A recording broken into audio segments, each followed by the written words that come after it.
Now at 5, rip it out and start over. Construction on the Central Subway is moving backwards after crews laid miles of the wrong track. Good evening, I'm Elizabeth Cook. And I'm Ken Bassidas. So how much is this mistake going to cost? And could it lead to more delays?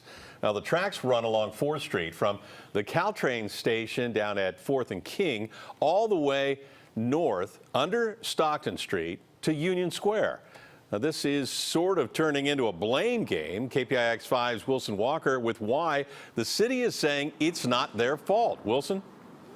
Well, Ken, the problem on the surface is questionable rail steel. The bigger picture, the city and its Central Subway contractor in a very difficult working relationship.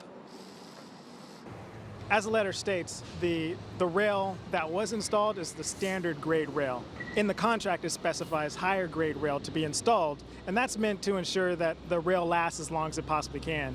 If it is another setback for the $1.6 billion Central Subway, the SFMTA wants you to know it's not their fault. In a letter first reported by the Examiner, the agency blames contractor Tudor Perini for more than 3 miles worth of substandard rail. And today they told us it's also the contractor's fault for not catching the mistake earlier. We do rely on contractors to be, have the expertise to identify the correct material.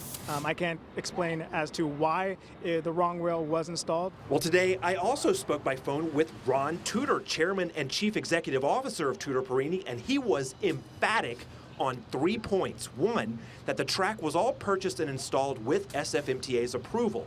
2, that SFMTA simply changed its mind about what grade of steel they wanted where. And finally, that if the track does have to be replaced, it will not affect the project timetable, but that's something else the two parties disagree on. We do anticipate that if we do have to replace any of this rail, that it could add another month to the overall schedule. And timing really is critical here. Just last month, transit planners were starting to look ahead to the Central Subway's finish line, but now another possible setback and a strained relationship with the contractor they'll be working with for at least another 18 months.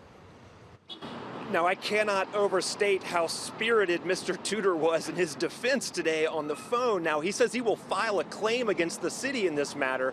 Now, as for what happens next, the city and the contractor will take a look at the rail that has been installed to see what might be able to be saved in the future project here. But that is, of course, something they are going to have to work out together. We are live in South Market. Wilson Walker, KPIX 5.